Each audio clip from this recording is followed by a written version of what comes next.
സമീപം കൊല്ലായിൽ നിന്നുമാണ് Thiruvananthapuram rural dance ഓഫിന്റെയും Palode പോലീസിന്റെയും സംയുക്ത പരിശോധനയിൽ വൻ കഞ്ചാവ് പിടികൂടിയത്.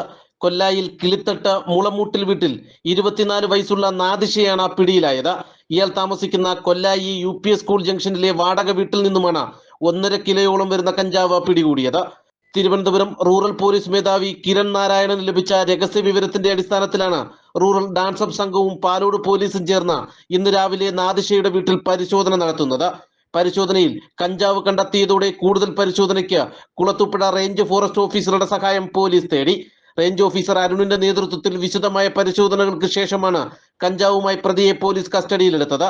വീട്ടിൽ നടത്തിയ കൂടുതൽ പരിശോധനയിൽ മറ്റൊരു മുറിയിൽ നിന്നും നിരോധിത പുകയില ഉൽപ്പന്നങ്ങളും പോലീസ് കണ്ടെത്തി. ഇതോടെ പിടിയിലായ നാദിഷയുടെ പിതാവ് നസീറിനെയും പോലീസ് അറസ്റ്റ് ചെയ്തു. നസീറിന് കഞ്ചാവ് വിൽപ്പനയുമായി ബന്ധമുണ്ടോ എന്ന് പോലീസ് പരിശോധിച്ചു വരികയാണ്. ഇരുവരും മുമ്പ് നിരവധി കേസുകളിൽ പ്രതികളാണെന്ന വിവരവും പോലീസിന് ലഭിച്ചിട്ടുണ്ട്. മലയോര മേഖലയിലെ കഞ്ചാവ് ലോബികളുടെ പ്രധാന കണ്ണി നാദിഷയാണെന്നാണ് പോലീസ് നിഗമനം.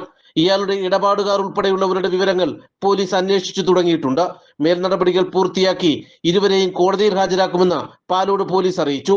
നാർക്കോട്ടിക്കൽ DYSP Pradeep, Palode circle inspector Aneesh Kumar, ഡാൻസ് ഓഫ് SI-മാരായ Shibu, Saju, civil police officer Umesh Babu, Palode SI-മാരായ ശ്രീനാഥ്, രാജൻ എന്നിവരടങ്ങുന്ന സംഘമാണ് കഞ്ചാവും പാൻ മസാലയുമായി പ്രതികളെ പിടികൂടിയത്.